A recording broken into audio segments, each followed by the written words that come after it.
Remember when you fall asleep, hold to the love that you know. You don't have to give up to let go. Remember turning on the night and moving through morning light.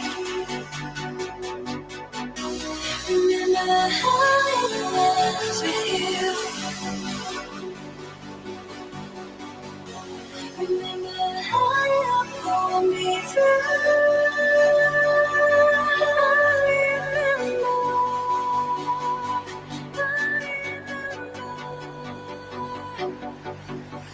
Feeling the past moving in. Letting a new day begin. Hold to the time that you know. You don't have to move on or let go. Add to the memory you keep. Remember when you fall asleep. Hold to the love that you know. You don't have to give up to let go.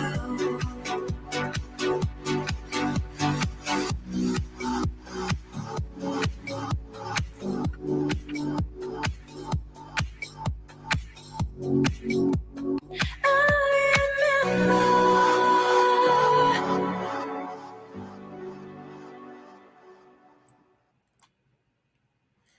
Good evening, everybody. Happy Monday. Happy February the 12th, 2024.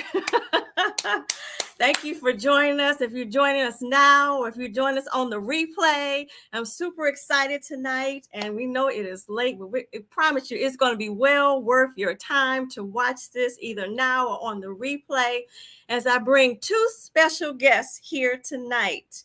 One who has been with us before and a new soul who has not been on this channel but super excited to collaborate with tonight. And if you're new here, I am Dani, social worker and aromatherapist, where I marry the two to help our overall well-being and quality of life. And in this month, we're celebrating all things Black History Month and celebrating beautiful souls who are showing up and doing things that are amazing for our community.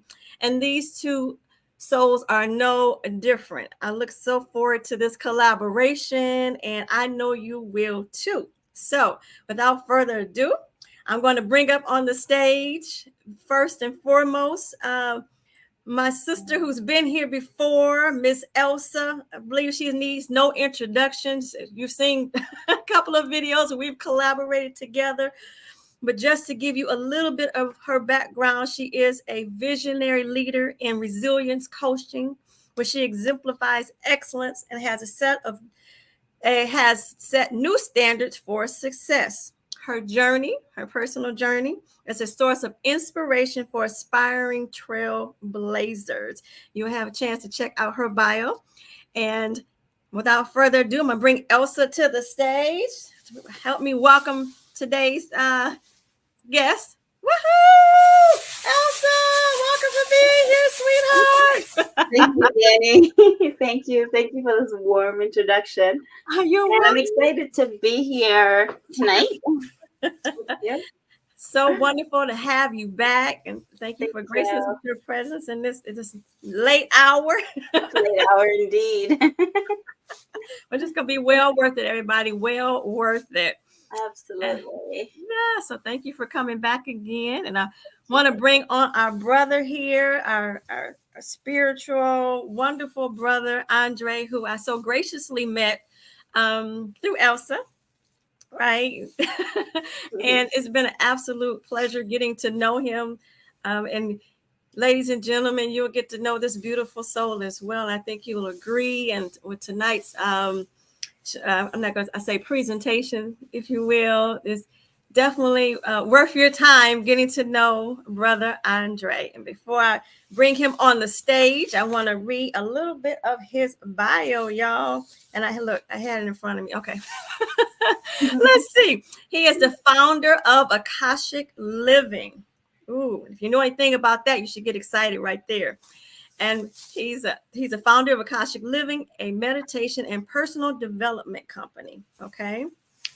As a leader, he's deeply committed to guiding and supporting individuals on their journey of self-love and inner transformation. In 2011, he took a personal awakening, began with exploration of Eastern spiritual disciplines, including meditation, ancient wisdom, teachings. I'm going to say it right, Reiki, yoga, and Qigong. I think I got that one right. His quest took him across the United States and abroad, where he studied under esteemed spiritual leaders such as Reverend Dr. Michael Bernard Beckwith, Deepak Chopra, one of my favorites, and Mary Morrissey, and many others. He is a certified chakra meditation instructor and a graduate of Myrna Brine School of Mindfulness. Ooh, we love us some mindfulness. He is also the host of Akashic Living podcast, right? Where he has lighthearted conversations about meditation and consciousness. And his educational pursuits include business administration, master's in business administration and healthcare management. And last but not least, he has over 2 decades of experience in leadership roles within Fortune 500 companies across technology, healthcare, and insurance sectors. I've said a mouthful, y'all. Without further ado, I'm going to bring on Brother Andre. Woohoo! Thank you for being here. Peace and blessings, Dani. Peace and blessings, Elsa. Glad to be here. Glad to be here. Yes. Yes. Oh, good. And let me turn off my YouTube thing in the background. It's funny. Okay. All righty. It's such a pleasure to have you both tonight, gracing us with your presence and given Andre's extensive meditation experience and background, we thought we would lead with whatever you want to lead us into. I'll let you take it away from here. What you want to lead us into? Hey, you know what? So I look at this as a soulful conversation, right? So nourishing for the soul. And you know, in our community before we eat, we always say grace, right? So I find it kind of fitting to just start with a word of prayer to allow us to come into alignment and to affirm, you know, the truth of this conversation, the truth of each and every one of us, and the truth of who we are as divine beings. So if you don't mind, I'd rather we just move into a sense of gratitude. We softly close our eyes and move into a space of gratitude. Gratitude for simply being. Gratitude for being alive. For the heart that's pumping in our chest. For the air that is coursing through our lungs. For the blood that's flowing through our body. How grateful we are to be able to be in this space of communion. All in recognition of the presence of life itself. Presence of love. The presence of God. Whatever name we choose to call it, we all know and understand that there's only one divine love, one divine mind that we all live, we all move, and we all have our being in. And we're united with this presence. We are inseparable from this presence. And so in this sacred space that we have created tonight in this live stream, we call this time good. We call it perfect. We call it whole. We call it complete. We call it a love stream where we, each and every one of us, represent the presence of God itself. This is a good time. So we celebrate. We celebrate this moment that we are together in communion, uplifting each and every one of us, and simply releasing our word back into the presence of the all-loving and allowing it to be so. And so it is. Amen. Amin. Ashe. Shalom. Salam. Aho. Hotep. Alhamdulillah. And so it is, and so we are. And so be it. All right. Awesome. Thank you for that. Thank you. Absolutely beautiful and setting the tone, you know, for our night. Thank you for that. Indeed. So Indeed. we uniting, y'all. Uniting for connection and empowerment, right? Indeed. Indeed. So leading us tonight, we led in prayer, and one of the things that I had put out that we would talk about tonight is what we're doing right here, the importance of collaboration, the importance of diversity, and through that, how we are transformed individually and collectively, right? Absolutely. So in community, one of the things we talk about promoting love, positive change, and holistic well-being, right? So how do you see us in collaboration doing that? How do we contribute to our holistic well-being when we come together collectively, promoting love, promoting positive change? Mm.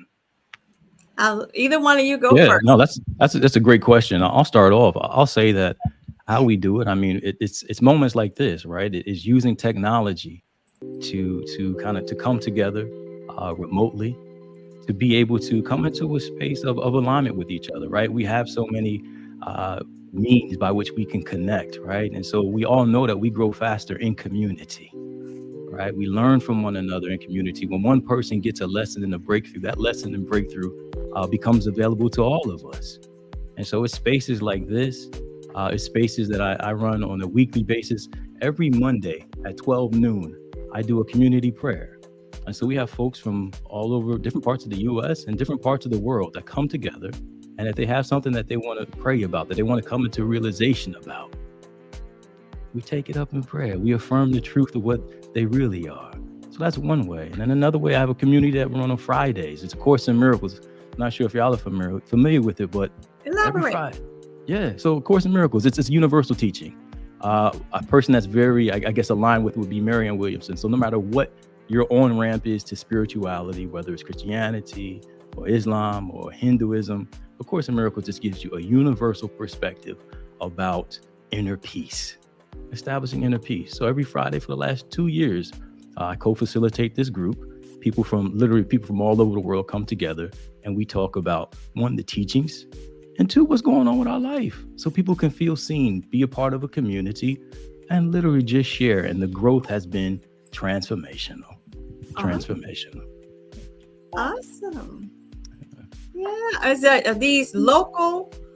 So they're all virtual. They're all virtual, and I can include the information in the link. So if anyone is interested, they're available. And A Course in Miracles, literally, they have an app. It's a free app. Every day you wake up and we have a WhatsApp group. The lesson is placed in the WhatsApp group. You can follow the lesson, and then on Friday afternoons at 1:00, we meet. We talk about the lessons throughout the course of the week, or what landed on your heart, whether it's something that has to do with the Course in Miracles, or just the insight that you got, or something that maybe you're wrestling with. We make this space for people to participate. Awesome. And could they find it on your website that you have? I could put it, absolutely. I'll put the link on my website so people can tap into it, and I'll also send it to you. And you can put the description in the video too. All right, thank you. Indeed, Absolutely. Okay, Miss Elsa. Wow. I mean, it's like Dre said, it's like coming together, sharing the same value, sharing that space where we can come together, discuss ideas, just different things, and just being a catalyst for one another, and just expanding our awareness and our consciousness in that sense. It's how I see it, building community in that way, just like-minded, coming together, like what we're doing right now. It started out by you reaching out to me, Dani, and then it flourished, you reaching out to Andre, to Dre, and here we are. And as we continue to do this, we expand, and we also grow in that process. So I think just a beautiful thing. Yeah. A wonderful thing. Absolutely. And not being afraid to do so, right? Sometimes we might have those reservations about, well, should I reach out to this person, or should I reach out to that person, or will they like me, or will they respond, or what will come of this, or whatever the case might be, For For So sure. getting past all of that and saying, if I'm led to connect to that person, if it's meant to be, then so be it. That's it. That's So it. I love collaborating with just to touch on that. Love collaborating with new people for which learn about their background, and sometimes you find out that you have similar backgrounds, similar interests, similar experiences, traumas, family goings on. Even though you might look totally different, no matter what color you are on the rainbow, right? So I love meeting new people and really getting to know. Oh, we have more similarities than we do differences. Absolutely. Absolutely. I Go love ahead. that. I got this saying. I say, before time and space began, we all agreed at some point to meet, right? And so the people, Elsa, Dani, before time and space began, before we incarnated into these bodies, we made an agreement at a soul level that we would come here and that we would make an impact together. And so when Elsa reached out, I'm saying yes from the rip, because I already know where I'm vibrating. I know what my intentions are. There you go. Right. And so you're going to attract people that are on that same frequency. Right. And so I knew as soon as she said, hey, would you be interested? Yes. The answer is yes. And so it was so beautiful to watch how this all unfolded. It was a beautiful bunch of synchronicities, right? Of just Elsa reaching out and introducing to Dani. I mean, Dani, aromatherapy is something that is a huge part of my journey. And we haven't even had this conversation yet. But once again, once you start putting out that intention and those frequencies, it's kind of like trusting in the, that organizing intelligence of life, of the universe, and all those other corresponding pieces come together for you. So I'm grateful for it. Absolutely. Absolutely. And you're right. You said something important, Dre, your intention. When you put good intention out there, it does come back to you, and you attract. What is it? Light attracts light. That's right. So when you're attracting that light, you're trusting, okay, then this is a person who's meant to be in my space. If they wasn't, it's going to keep on. It's not going to be. Right. That's right. Can't coexist. Couldn't coexist. And that's a beautiful thing. You mentioned intention, so I'm just going to feed it for, folks down the line, that we're going to do a meditation before we jump off here tonight. And there are 4 intentions that we will reflect on in this meditation. And the beautiful thing about these intentions, there's a saying from Ralph Waldo Emerson. He says, the creation of 1,000 forests is in 1 acorn. And I like to say the creation of the fulfillment of 1,000 desires is in 1 soul question. So when we become available and ask our soul these questions, our job then is to just sit back and allow those insights to popcorn into our awareness. So I'm excited to do this meditation later tonight, especially because it's a little late here on the East Coast. So you get a nice sleep, and then hopefully throughout that dream state, you start to get these answers to these beautiful soul questions. So looking forward to it. Oh, awesome. I think that leads us into what Elsa is excited about, learning more about Akashic. Yeah. So it's interesting. I've delved a little bit into it, not so much. So I was hoping you could elaborate. So I don't. So my understanding on it is it has to do with like past, present, future, which is in it's a record, which is non-physical, obviously, somewhere in the universe. So that's as far as I went with that, and I was hoping maybe if you could elaborate a little bit, what is the Akashic record? Sure.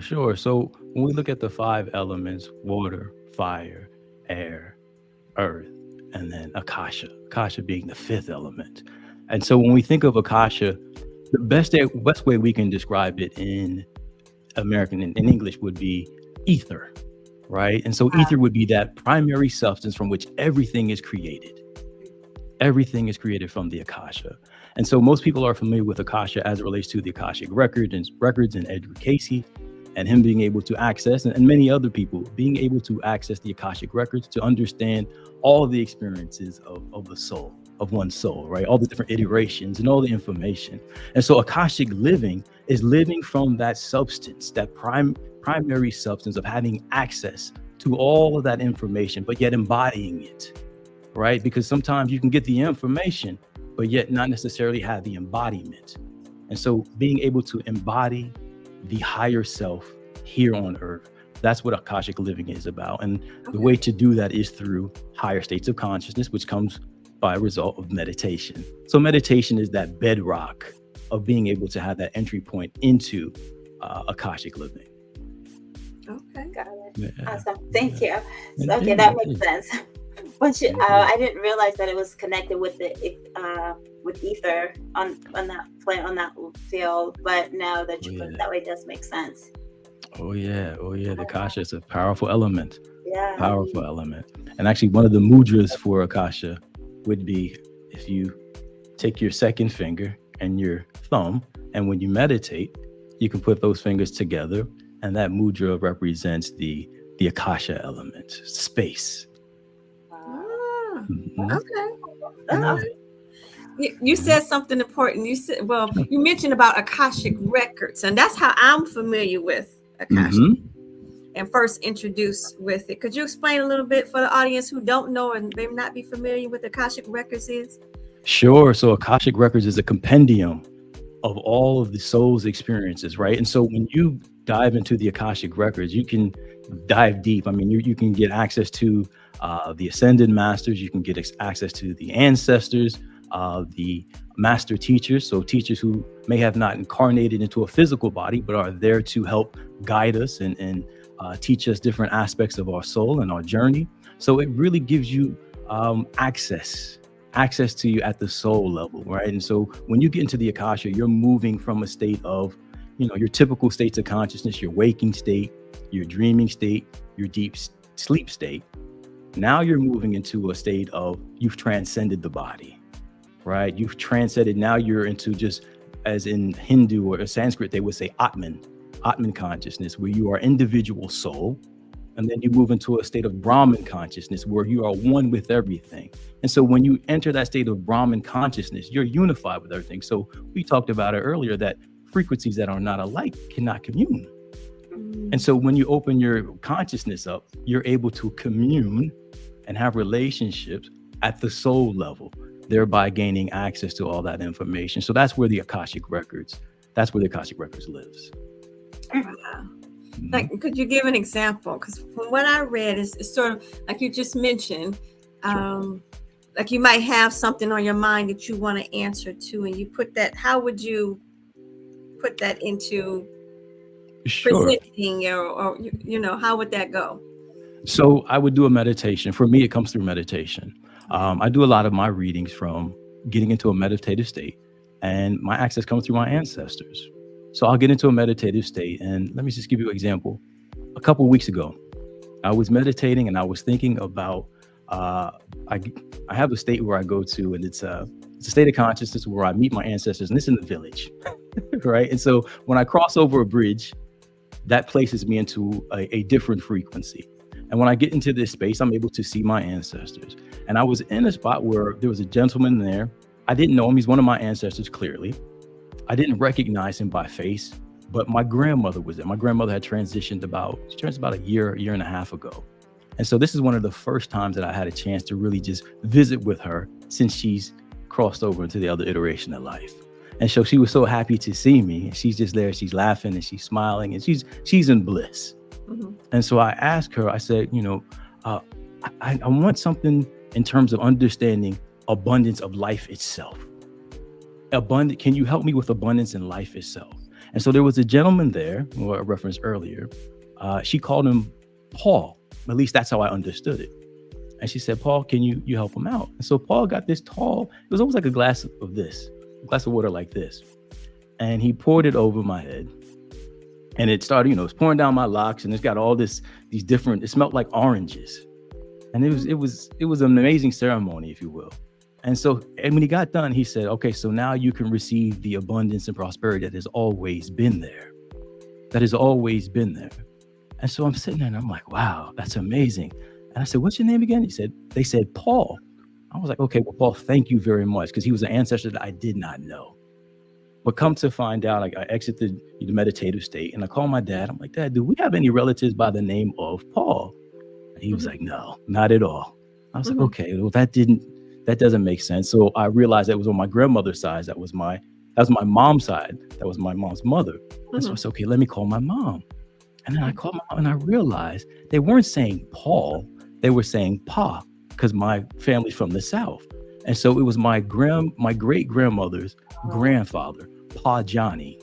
And what he was doing was he was giving me a ceremony, because come to find out, there's a big thing in my family about a lot of acres of land that's kind of, going through estate, if you will. And so being able to receive the abundance of what's happening in terms of this estate was what he was preparing me for. And so just gaining access to that level of the soul, being able to access our ancestors, they opened me up vibrationally now to be involved in something that I wasn't even engaged with. So it's gaining access to the records to gain alignment for me in terms of with things that are out there that may not be in my current paradigm or my current purview, if that makes sense. Absolutely. And I don't know if you have any similar experience, Elsa, where you're putting out there. Mine might not have been as vivid. You do have vivid meditative states or dreams, if you will. But putting it out there and then getting that answer back, and interpreting like you did, Andre, and trying to find out all the pieces to it. That's the part that fascinates me. It's like, okay, what was that about? Trying to bring it together and trying to make sense of it, So, yeah. It's a bit of investigating at times, but you know what? It comes through that still small voice and that intuitive voice that we all have. I think once we, attune our inner ear to hear it, the pieces fit together a lot easier. Because when I realized that they weren't saying Paul, I was like, oh, well, the voice was like, oh, you know what? My family talking like they from the country, man. They're not saying Paul, they're saying Paul. And I just had to put it together. And, spirit communicates with us in the language in the way that we all understand. Right. That we all understand. So that's the beauty of the Akashic records and being able to do readings. I agree. I think it's the key words though is alignment, right? I mean, all these things are around us. It's always there, it always has been, always will be there.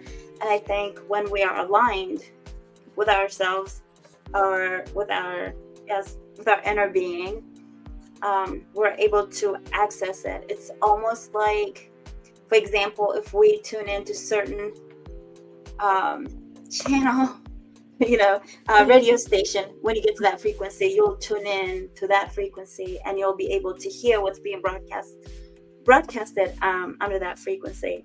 For example, 97.1 versus 95.5 or something. Those are two separate frequencies. So whatever's being played on 97.1, you'll be able to get that, and vice versa the other way. For me, often it happens in a way where it comes in a form of a dream. Although, in meditation sometimes, that does also happen for me as well. But often for me, it's in a dream. But as Dre said, intention is I believe that is the core of everything.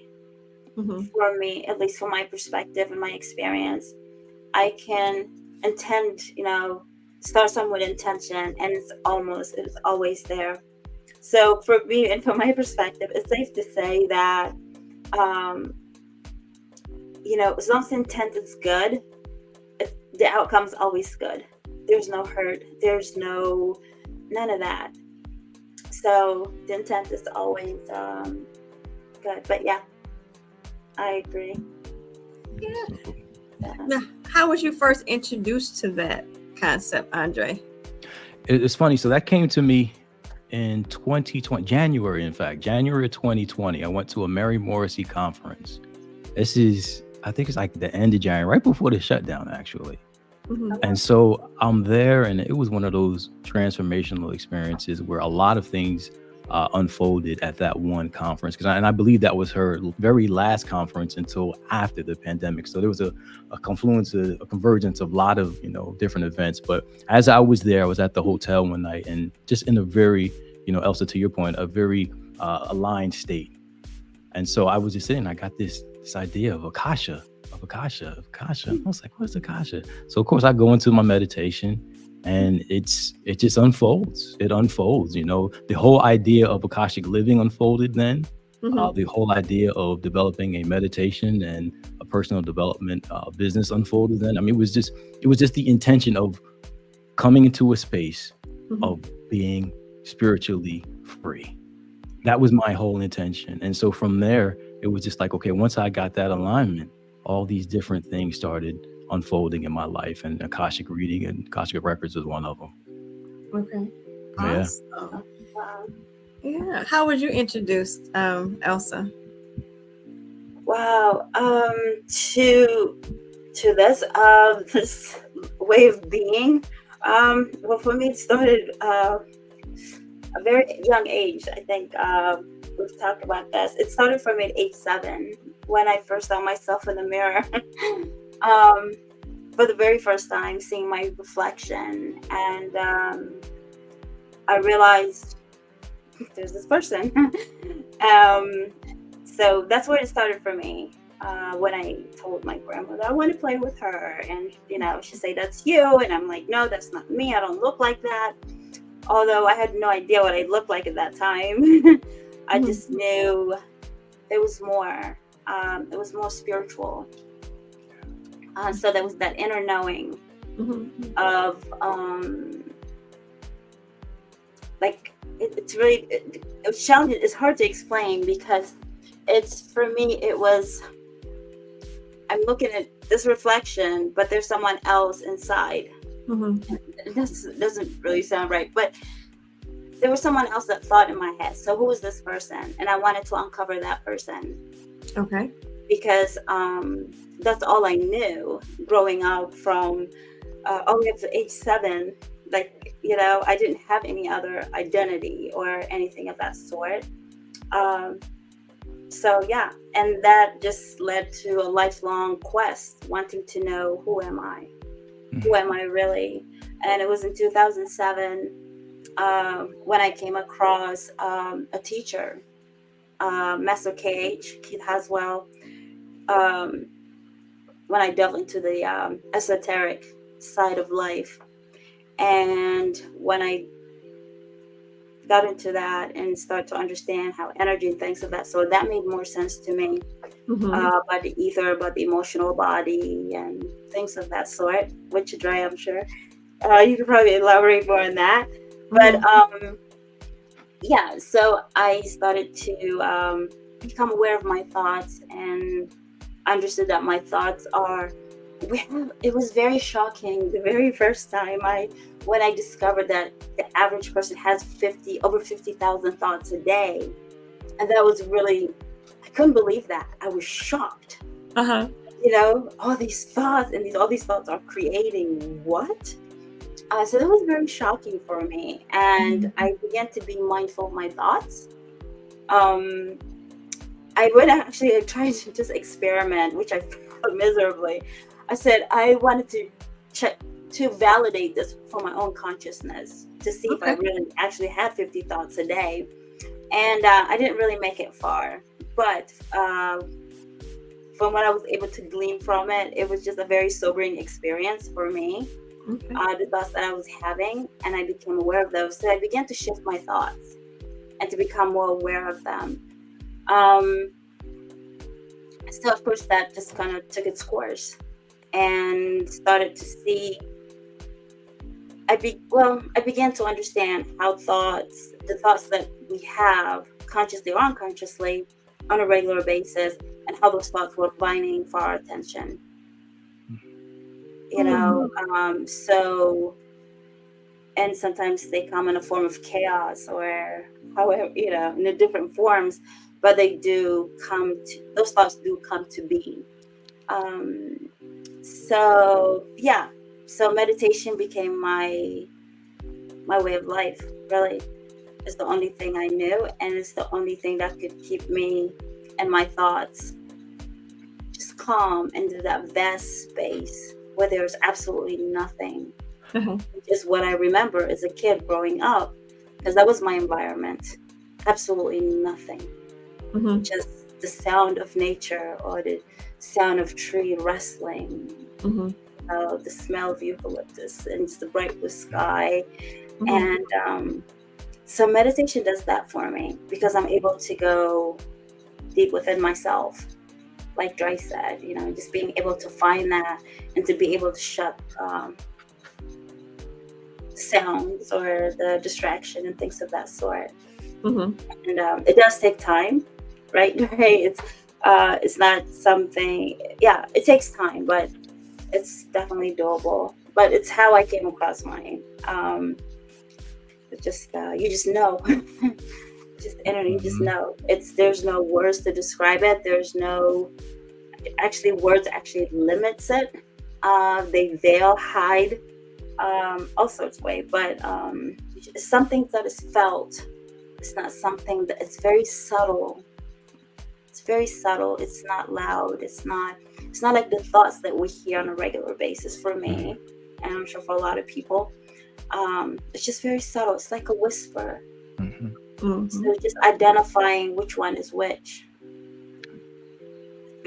between the loud voice or the subtle voice. So yeah, I hope that answers your question.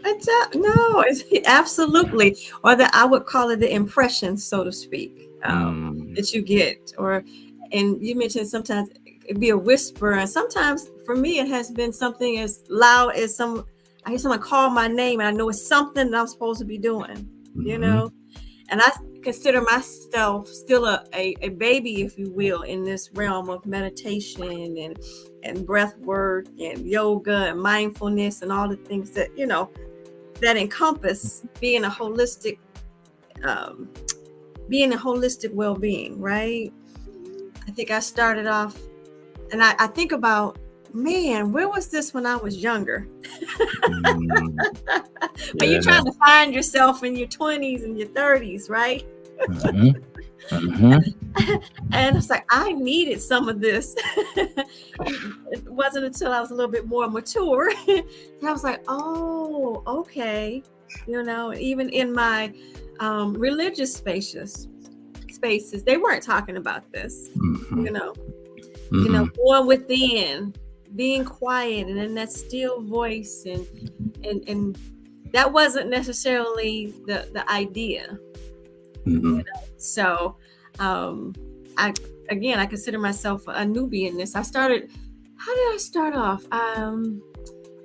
If either one of you heard of Neville Goddard? Yeah. Absolutely. There Yes. we go. So I met a Neville and Abdullah. yes, I met a wonderful young lady through Lisa Nichols. You probably heard of her. Mhm.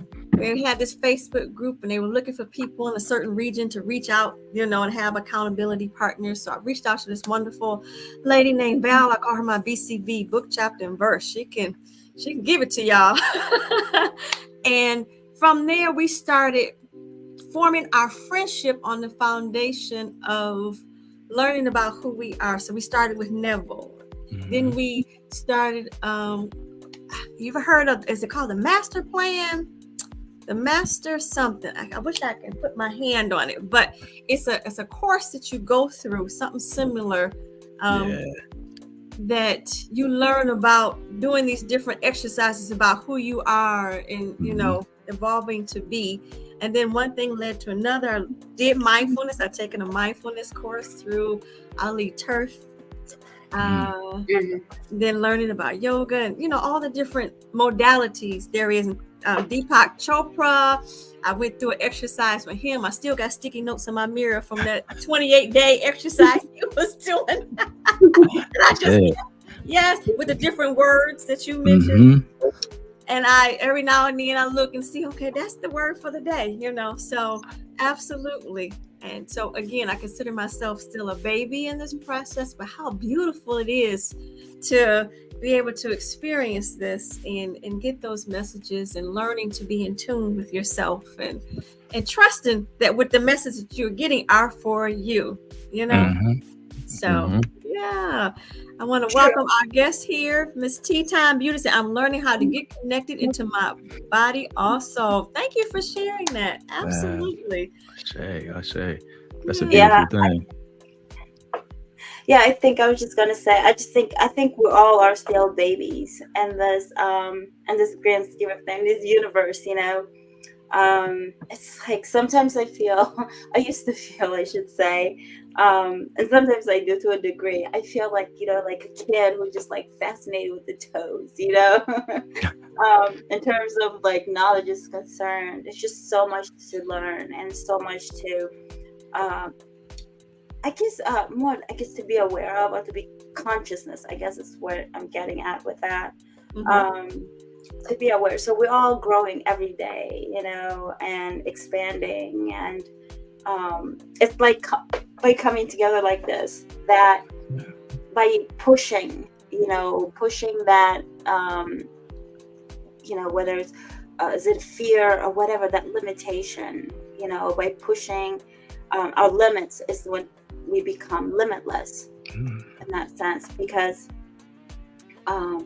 we're growing every day, every day it's and tomorrow and the day after tomorrow, there's always something new and something challenging, and someone is there. And in all of this, what I am learning is that life is just happening for me, or for us, That part. for our growth. It's the idea for me when I uncovered that we never die. And I know this may be a little touchy subject, but that idea is just like, wow, Yeah. and that it just, for me, it just eliminates like fear. Or, not to say that I don't have fears, because of course there are times when I do, but I'm able to pivot it quickly without like, hey, wait a minute, what is this doing here, kind of thing. Mhm. You see that shadow, and it's just life is a beautiful thing. It really is. And once we begin to shift and transcend, it's just, that's what I say, just a bliss. It's beautiful. That's it.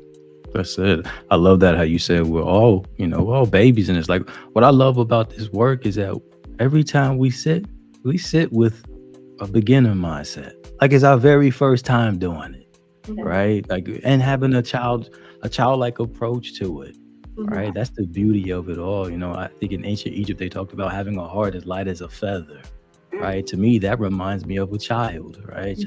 Children don't walk around with judgment in their heart, or no, that's not their nature. And so when we're on this journey, man, I mean, it's just walking around with an open heart and allowing life to continually work for our good. Like that's the part, that's the work for me, right? The healing of the old traumas, the old wounds, so that I can show up with an open heart and not shrink in moments in the past where I would close my heart down because I didn't want to feel, right? I didn't want to feel those things. So being courageous, Elsa, to your point, not to say that we all face fear, but we focus on having the courage and the understanding and the knowing that life is always progressive, even at its darkest points.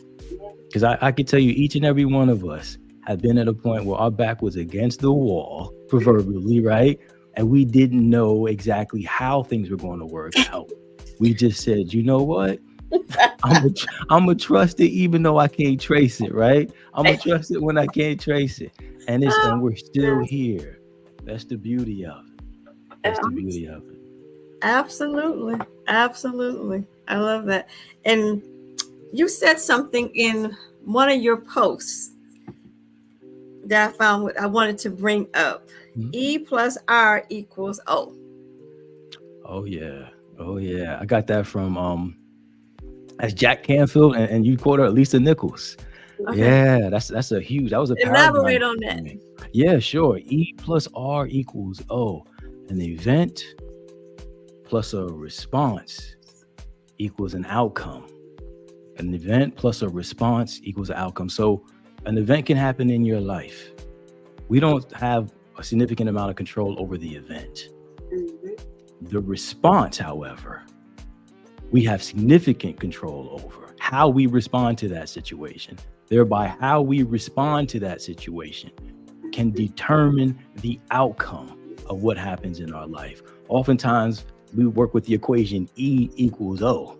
An event happens, and we just like, oh, well, it just hit the fan, but we become victims. Mhm. We become victims, and we get caught in that victim mindset. But it's not the outcome that's the most important, or the event. It's our response to it. And so in that equation, the R, the response, our responsibility, our ability to respond, determines the outcome, not the event. Absolutely. Thank you Mm. for that. We're going to say Oh, good yeah. evening to Black Women Build Wealth. Thank you, sweetheart, for being here. Appreciate you. Ashe, Ashe. I love this. You got such good, just a good participation and Yeah. energy. I Yeah. love Love it. my audience. Love them. Tea Time Beauty says, what are some ways to practice acceptance and release during moments of grief? I notice my initial response is to close myself off from holding space, from feeling my feelings. You are not alone. Mm-mm. Anyone want to touch on that? Trey, you want to Sure, take that right now? sure. Yeah, absolutely. I could touch on that. So I've had the experience of losing a lot of loved ones recently. I mean, in the last 5 years, a lot of people in my family and my wife, most recently, her mother passed away within the last 60 days, and she mothered me. And that was a very difficult thing. I had the privilege of doing her eulogy, and as I'm preparing for it, the response from spirit was, you were birthed by one, but mothered by many. Birthed by one, but mothered by many. Mhm. And so being able to keep my heart open and allowing myself to feel it, that allowed me to kind of, just to share my sentiments and the family sentiments about how she impacted our lives and how we can memorialize the lessons that she imparted in us throughout the rest of our life. And so I completely understand the grief and the depths of that, because, people have such a huge impact on our life and we love them so much. But I can tell you, with my work and dealing with the ancestors and people that have moved to another iteration of life, there's two things. One, they're no longer in suffering. They're not in a sense of grief. They are in pure bliss and love. And so in order to commune with them, we have to raise our frequency. And that can be challenging because we're here in this density, right? And we're going through a grieving process, which is all natural and normal. And so when I want a visitation with someone, or if I want to be able to open my heart, I allow myself to feel it. I allow myself to feel every bit of whatever that is, that pain. I allow it. I don't block it, because that's part of it. We're supposed to feel that. Then I don't always stay there. I go back to the love. And it's the remembrance of the love that allows me to commune with them and always allows me to keep my heart open. So I remember the love and everything that we shared, and that allows me to accept, and that allows me to release that the feelings, right? The hurt and the pain. And I remember what they taught me, how they love me, how we love one another. I feel it. I also release it, because I know, one, they don't want me to stay at that state. And two, that's not the state. That's not my nature. Right. And so I memorialize all the things that they showed me to lift my vibration and to commune with them. Yeah. I hope that helps. Yeah.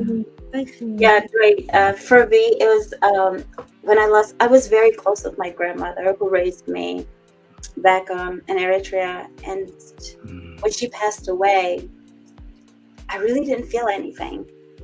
I didn't feel sad nor happy. And I didn't cry at all. And some members of my family attempted to say that maybe I was blocking it, but that wasn't the case. I just did not feel like she's left. I could really feel her. And since she's passed what, 15 years ago. And in that time, I felt her 3 times at very crucial times. And this is my understanding about death. It's like we have access to them.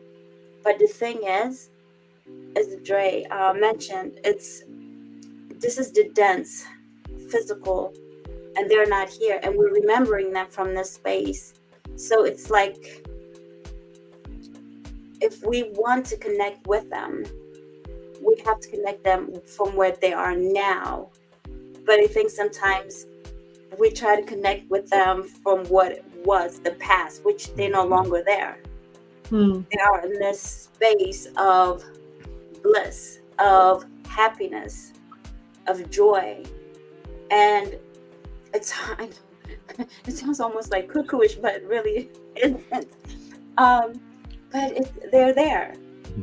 And if you, like for me, I can think about my grandmother, like the happy, joyous time we used to spend together.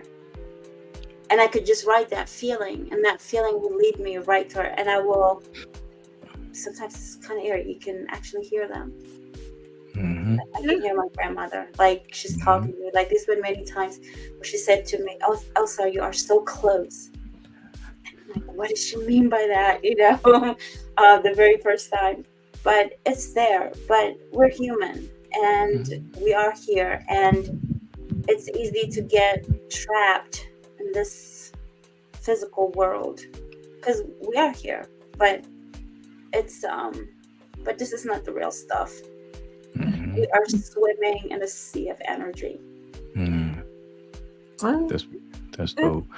You know, Dani, one thing that came to mind also was, for me, releasing judgment was part of my grieving process, right?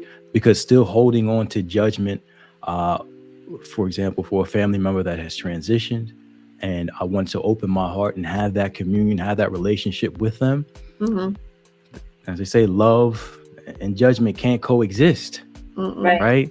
And so part of me, and actually in seeing my grandmother, was I had to stop, I had to forgive.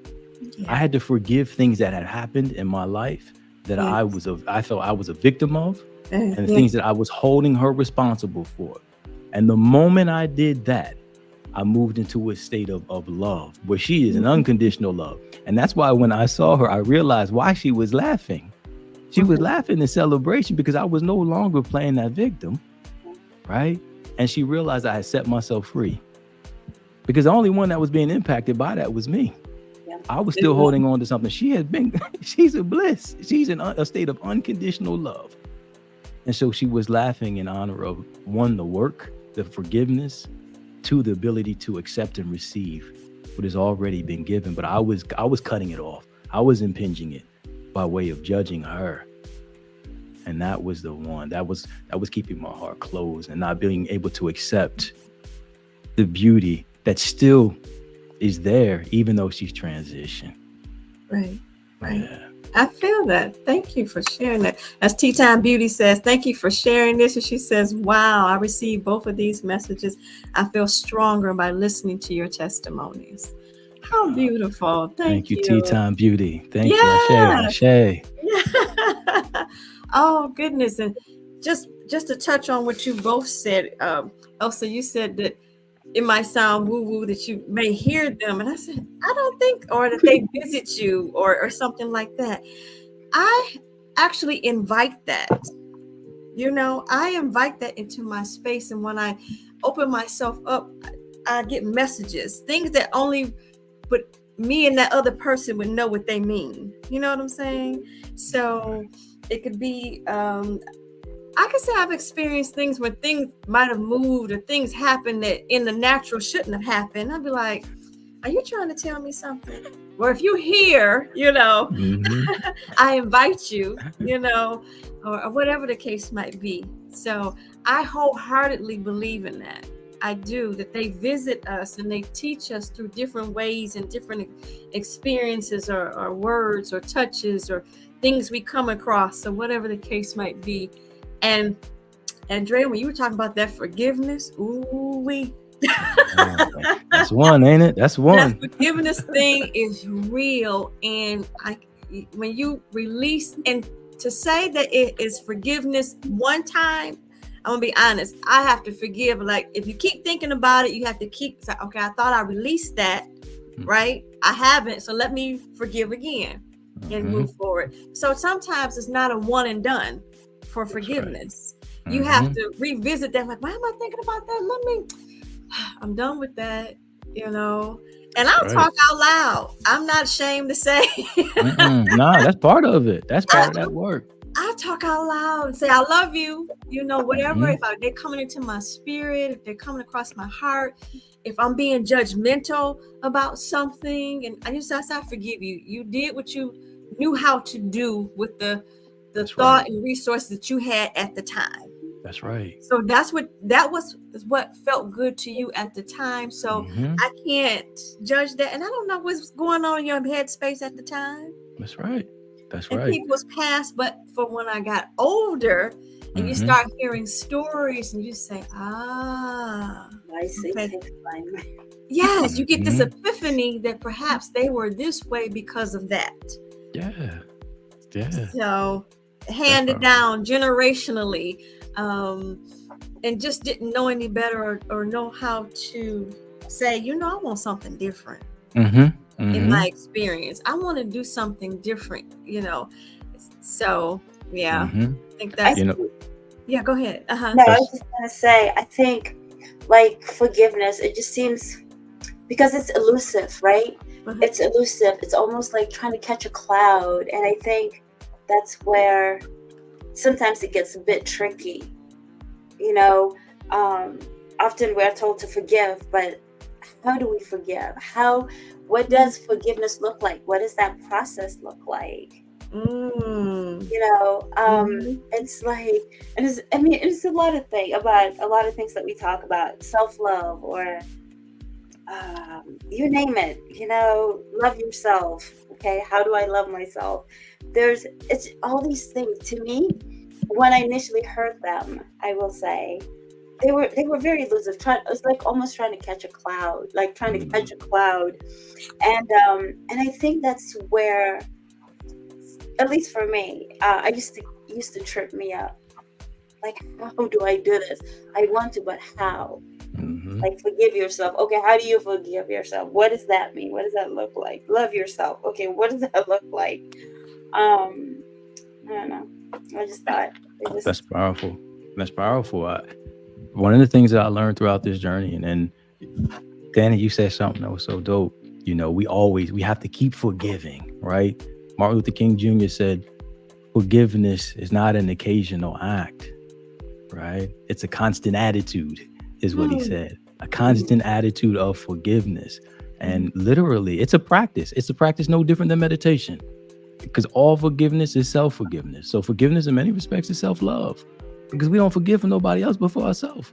Exactly. Because we're the only one that's cut off energetically for holding on to something that we shouldn't hold on to. That's why my grandmother was laughing. She was like, yeah, you finally let go, huh? Like, you finally let go. And we don't know what the lessons that the soul came here to learn. We don't know those lessons. Some souls came here and took very difficult paths. Yes. And here we are taking very judgmental and critical stances on things we know not of. Amen. Right? That's things we know not of. But the cool part about forgiveness is that, it's a practice and we can learn it. I wasn't taught how to forgive. I was like, oh, somebody say I'm sorry. You're like, okay, I accept your apology. And that was it. Meanwhile, I'm still pissed. Still can't stand that person, right? They never told us, where do we learn how to forgive? They don't teach you that in school, right? So we got to develop that practice. One of the ways I learned, and I learned this from a lady named Reverend Coco Stewart. And she has, I think it's maybe 4 or 5 phrases that she says. And, Dani, I love how you say you got to shout it sometimes. You got to, you got it, because it's energy and you're holding on to it, and it's cutting you off, and it's probably cutting you off at very, important parts, your sense of security, right? That's your root chakras, right? And so she says, she starts off and she envisions the person and she sees the person or the circumstance. And she starts off and saying, I stand in my own authority. That's the first phrase. I stand in my own authority. Right. And she repeats that until she feels a level that she can move on. And then she says, you have no power over me. So she's claiming her power. And she says, I release you and I set you free. And then she says, I release myself and I set myself free. All So right. you establish your authority, you stand in your power, and you release the person, you release yourself. And literally, that's a nightly thing for me. Because if somebody, you can easily fall asleep and be upset. And the next morning, you creating a story around it. We were talking about stories this past week, Elsa. We talked about that. You done casted the members. You done wrote the script. You done got the Oscar. Best winning actor and director. Everything. And it has no merit in nothing, right? Nothing. Absolutely. So you said something about the I love that way you say how she forgave, and one of the ways I learned how to forgive is actually through my ministry here, Home of Love, and they talk about writing forgiveness notes. There we go. And not necessarily that whether the person is here or not, and you may mail it or not, but it's but just to write it. And the basis of it is saying, because I love God, I forgive you for any and every unkind thought, word, or deed that you may have expressed against me, knowingly or unknowingly. And I thank God for that forgiveness, for me being able to forgive you.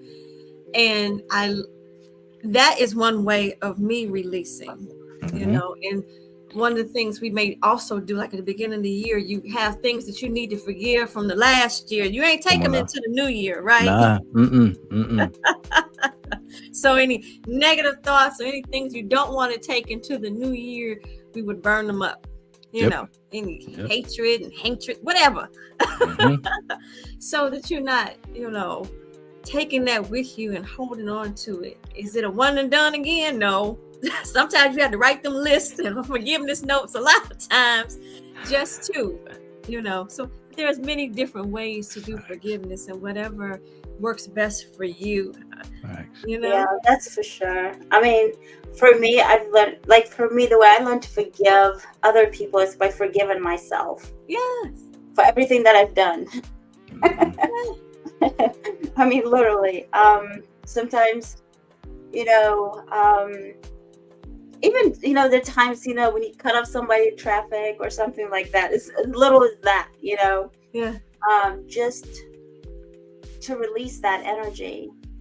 Because, we were all born loving people until we picked up something along our trail, right? So I've learned by having that love, that self-love. Again, here it is. Self-love that says, I love myself so much enough that I will not do this. I will not allow this, or I will not, like yesterday we're talking about, was it yesterday whenever we were talking about Dani, it's like standards, right? Like, I will no longer be a warden. Because that's what a warden does, right? They spend most of their time in prison.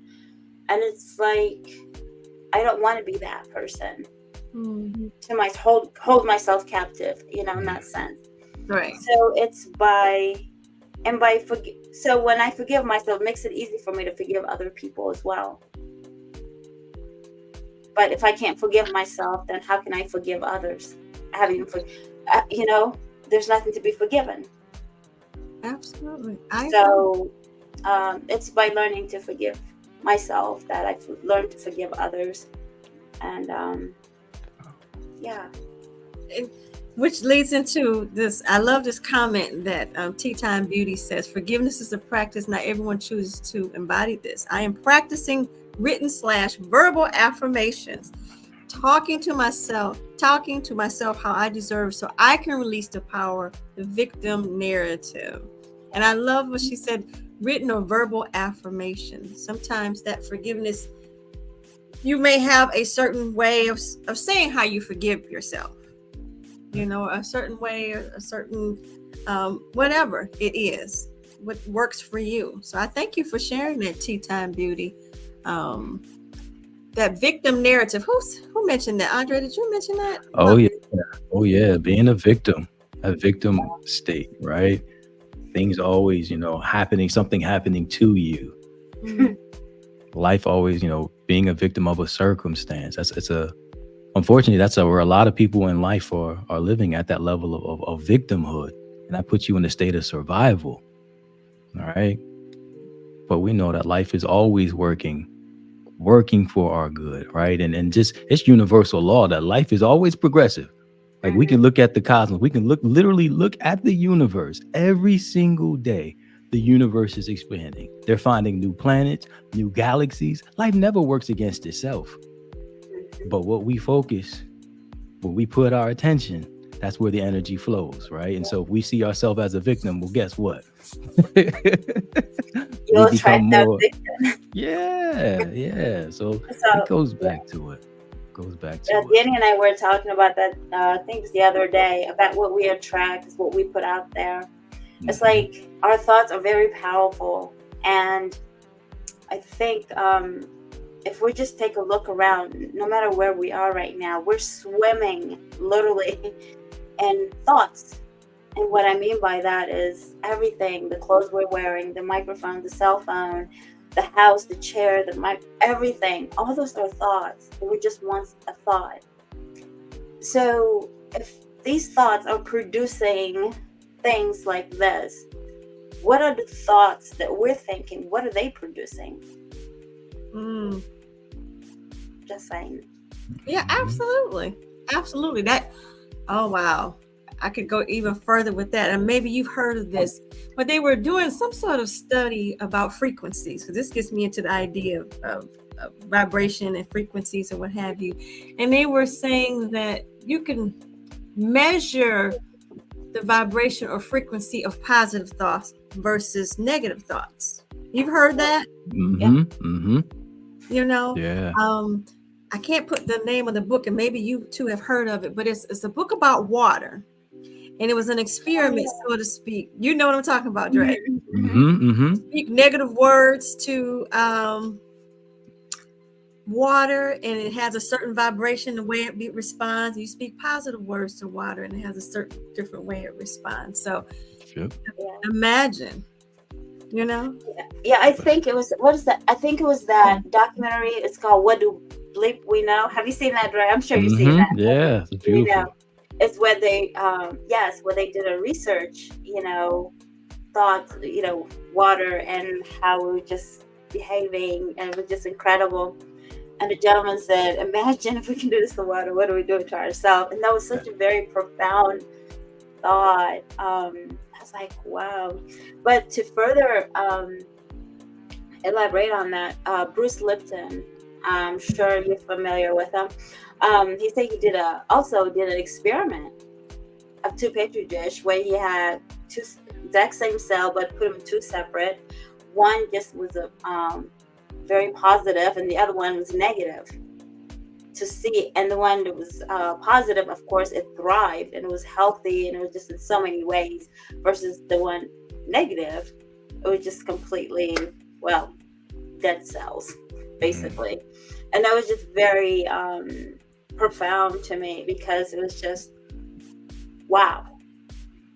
So thoughts have power, and we've heard it in so many, this words. And the Bible says that, so many, it's written everywhere. Words have power. It's like our magic wand, really, and so it's, I don't know. Just be careful how we use it, because it does, it's vibration, it's energy. It's, once we put it out there, it's out there. Yes. And so it just happens in different stages, from probability to possibility to actuality. So if a person's victim, oh, poor me, poor me, poor me. So through those three stages of waves, from probability to possibility to actuality, it just becomes that for them, essentially, because they just add on to it. It's like depositing more and more and more, and essentially it becomes an actuality. So it just moves to those possibilities and probabilities to actuality. But so Words have power. Oh, most definitely. Thank you for that word. And Tea Time Beauty says, well said, Elsa. 100. She giving you flowers, sweetie. Absolutely. Oh, so, Yeah. but yes, words, thoughts, and then words have power. And being careful to. My thinking is always to be careful how you're pouring into people too. So when you're meeting people, in particular, pouring in yourself, with words you say about yourself and what you say about other people, because they're just that powerful. What they said, I read that speaking or the ability to speak is a privilege. It is a privilege. We're the only mammals, animals, whatever on earth that can do it. So you have the privilege of being able to speak. Try to make sure that it's something. What is it? So first, is it kind? I forgot all the little things they mentioned. You know, is it kind? Is it true? Is it necessary? Thank you. You got it. Kind, true, and necessary. You know, getting to think about that, I was like, you're right. If it ain't kind, if it ain't true, ain't necessary, I need to keep my mouth quiet. It is. It's very true. The impact we have on each other is just incredible, right? I mean, a person can tear. Imagine, like, for example, when two people have a disagreement, it's okay to have a disagreement, but in the nature, see, there's just a lot of gross things that were said, and that, you know, the impact of it, the emotional impact is a lot greater than the actual disagreement. That the person we leave, you know, it's like we leave an imprint because the energy is it's very powerful. And so, you know, so it's just, I don't know, just something to think about, I guess. Indeed. You know, I mean, that scares me. I mean, I tell people, like, my grandmother used to say this when I was growing up. She said, I'm not scared to love, but I'm scared of hurting people. And I really understood what she meant by that. You know, because that's just, and that's what gets people going sometimes when I think about it. I said, oh, that's what she meant, you know. But yeah, to love is easy, you know. It's easier to love and it feels good. So it's like, do what feels good. Absolutely. And we don't want to say things that we don't want to experience ourselves. Exactly. Say things to other people that we're not willing to experience ourselves. That's the part for me, right? There's the whole concept of software of the soul, if you will, right? Where you talk about you have karma, you have an action, and that action creates a memory, and then that memory creates a desire, and you continue to move from creating actions, memories, and desires. And that's where that neuroplasticity kicks in, where your brain now is hardwired to continue to do the same thing over and over again, creating these patterns. Creating these patterns. And the part is disrupting them to create new patterns. Yes. New ways of being. I love that when you said, I think when we first talked, I think that was what you said, is like disruption. It's like, we love disruption. Confusion and disruption is number one. That's it. It's good. We need that. Oh, wow. Yes. Thank you, Tea Time Beauty. She says it's an honor and great responsibility to be in a relationship and co-creation with others, our environment. It is a great responsibility. It is. It is. You know, sacred. That's one of the things. So I can tell you right now that my spiritual practice got deep. Being married, right? Being married and, you know, wanting to show up and be the best version of myself, not just for myself, but for my family, right? Knowing that the words that I speak, you know, bring life, right? Bring life. I speak life into my children, speaking life into my wife, speaking life into myself by seeing them for the truth of who they are. I always tell my kids, y'all didn't come from me and my wife. Y'all came through us. We created the condition for your appearance. And so we were entrusted to guide you through this iteration of life, but you got everything you need. We just making sure that, you know, we giving you these guardrails, right? And guiding you through. But it is a great honor to do that. And that's what drove me to really go deep in my practice, going into the woods and sitting under a tree and literally just being quiet being cried, to disrupt those thoughts, to observe them, and then sit in the silence and the possibility, that infinite possibility of thinking something different. All right. Thinking something different. All That's right. it. I love that. Go ahead, Elsa. Were you going to say something? Oh no, I love it. Oh, you must have been a little fly on the wall. I was having this conversation with someone just this weekend about speaking life into families. Speaking life, because this person was talking about, but generationally, this has happened and that has happened. I said, speak life.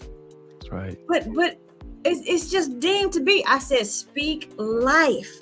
It doesn't matter that it has happened, but it only takes one to stop it.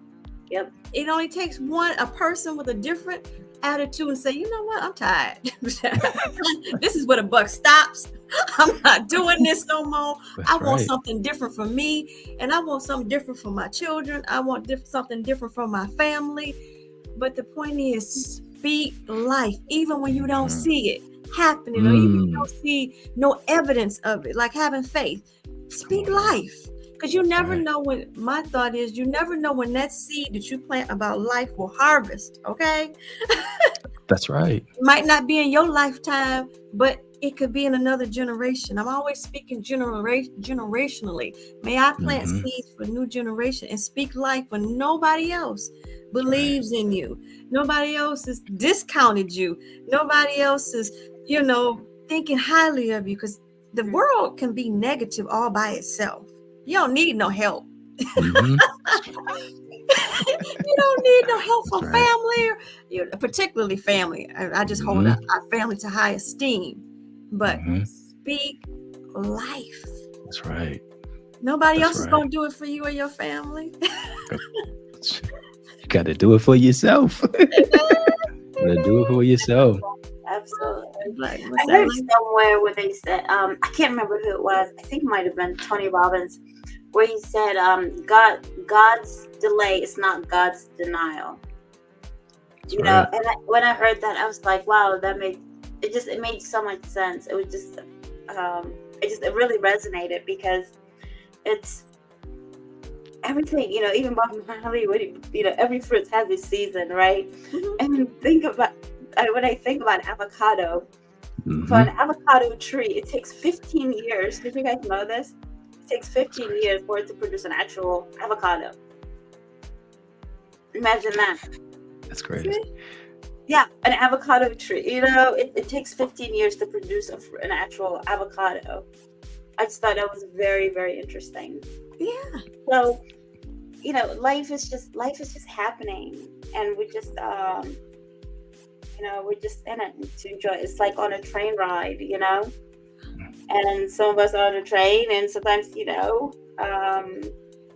we see people sitting, as we're passing, and sometimes there are people on our train or whatever. We have to tell them, hey, you have to tell them to get out, or whatever it is, but it's happening all the time. Some people are there for a day, that's saying. Some people are for a season, reason, or a lifetime. There we go. So it's like that, and it's just all for growth. It is nothing else. Yeah. Nothing else. There's nothing serious going on. Trust me. At least from my perspective, there's nothing serious going on. In life, it's just pure joy, just joy. That's it. Absolutely. Abundance. It's all there. It's all there. Literally. Absolutely. Literally. It's all there. Awesome. Yes. You're welcome. I like that concept of speaking life. Black Women Build Wealth says, and you got a compliment, Andre. May your family continue to elevate and grow in love. Sit in the infinite possibility. Oh, I love that. Bye-bye. Lack mindset, scarcity thoughts. I take my power back. Awesome. Ashe, tea time beauty. Ashe, my sister. It's beautiful. Yes. Oh, that's beautiful. Thank you. Don't you love this? All this love on us. And Yes, feel good, don't it? Back, That's dope. That's a dope vibe. It's important. We spoke life in the beginning, right? When we started off, we spoke life. We spoke the qualities of the divine, the qualities of God. Mhm. And we came in harmony with that throughout this conversation. And I love how, people that tune into you, Dani, how they speak life, and they speak life into us, and you speak life into them. This is how you have such a powerful platform that you built. It's a powerful community. And Lord knows we need this right now. We need this right now. Service. Yes. Oh. Thank you. Thank you for shining your light. Oh, thank both of you. Thank both of you. And Black Women Build Wealth says, oh, wow, I would never see avocados the same way 15 years. Facts. Absolutely. Wow, yeah. So planting those seeds, you never know.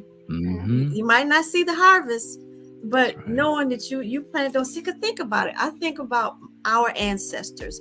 And in my prayer time, worship time, I always say, thank you, ancestors, because you were, I am. And because you did, I can. Mm-hmm. You know? Mm-hmm. That's right. But for their planting seeds, would I not be here today? And the things that they went through and the things they had to overcome for me to do the things that I do today. I don't take any of that for granted. Mm-hmm. Mm-hmm.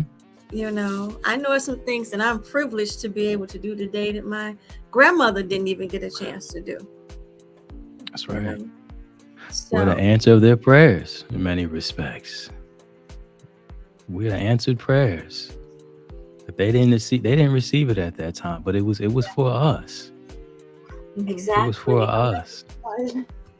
That is so true. And what we're doing right now, we may not see everything. It's going to be for the next, if we don't benefit, the other generations will benefit from it. Oh my God. For those who are here and those yet to come. Yep. that would be my hope, to have something that imparts something on somebody. So it's that ripple effect of love. You know, I do this out of passion and love for people, and that would definitely be my hope. And I'm sure your presence, both of you loving souls, they're going to feel something. And for those who tuned in, who watched the replay, they'll find something, a jewel to take with them and have that ripple of love to others as well. And Tea Time Beauty said, thank you for this space, Dani. I found you via From Lack to Legacy channel. Seeds are being planted here with Natural Ally. Thank you, sweetheart. I appreciate that. Oh, goodness. Well, we are almost at our 11 o'clock hour. I didn't tell my guests I was going to keep them to the next day. So it might not come back. So we want to have grace with them. So they'll come back like, okay, come on, your show. You be too long. That's hilarious. That was hilarious. So Dani. we can talk about this subject into the wee hours of the morning for sure.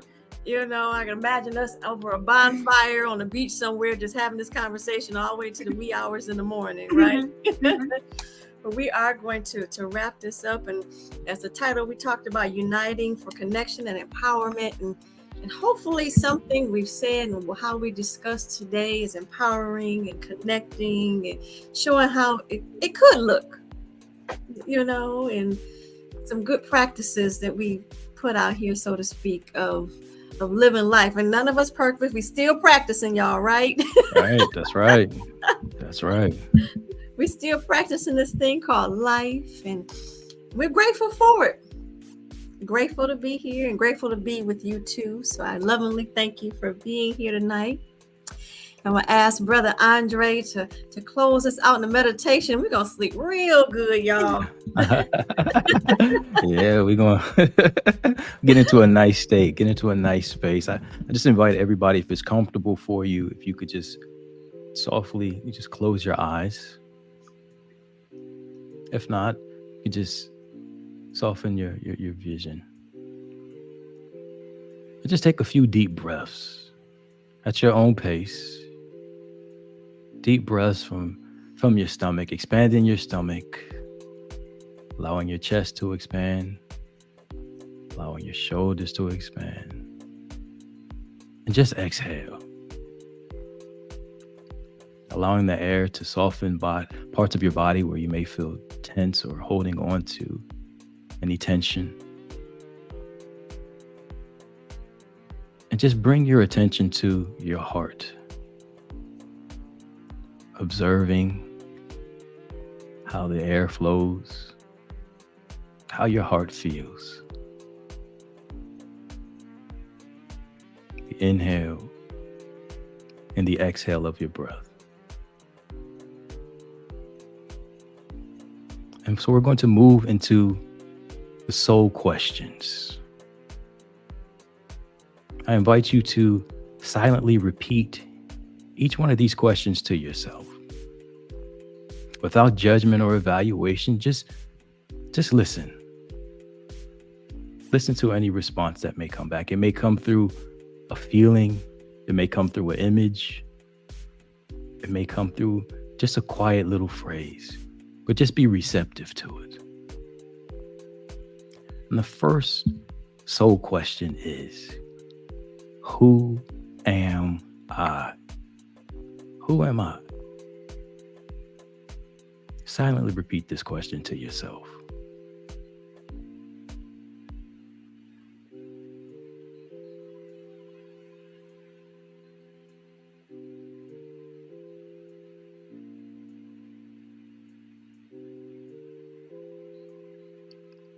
The next question is, what do I want?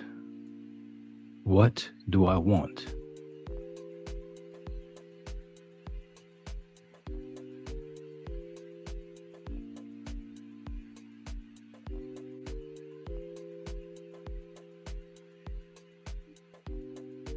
The next question is, what is my purpose? What is my purpose? Silently repeat this question to yourself.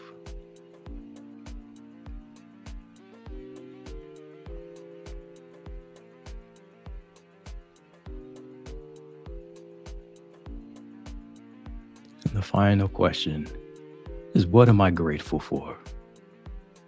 What am I grateful for?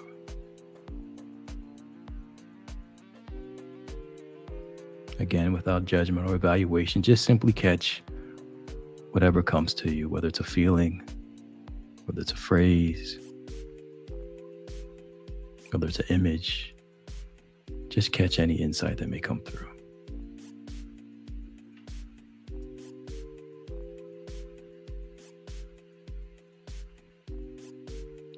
And now we move into the 4 intentions. We seed our intention with these 4 phrases. I invite you to silently repeat them to yourself. So we sit here and rest in being. The first phrase is a joyful, energetic body. A joyful, energetic body. Repeat that to yourself.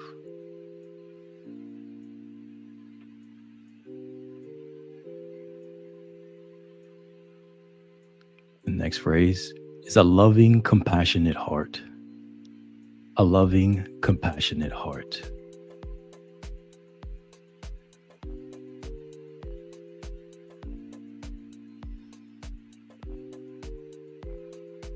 A reflective, alert mind. A reflective, alert mind.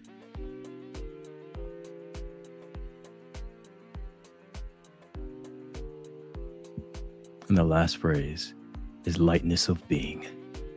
Lightness of being.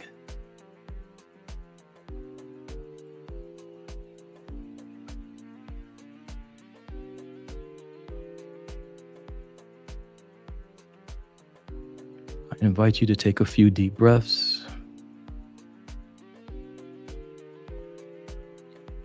Moving your fingers, moving your toes, bringing your awareness back into your body. And you may open your eyes. That's beautiful. All right now. I think we Yeah. drift on to sleep, right? There we go. We ready for night night. Well, There we again, go. I I thank you. I bless each and every one of you who watched tonight and been with us, and your comments and your love. We're sending that love right back to you, thousandfold. Thank you for watching the replay, y'all. And as I say on this channel, let us continue to learn, grow, and share together naturally. So until next time, God bless you, and I love you. Bye-bye now. Good night, y'all. We appreciate y'all. Thank you, thank you, thank you. Say night time. Thank you so much. Oh, yes, sure. That one. All right, now. Bye-bye now. Thank you, Dani. Thank you. Thank you, Elsa.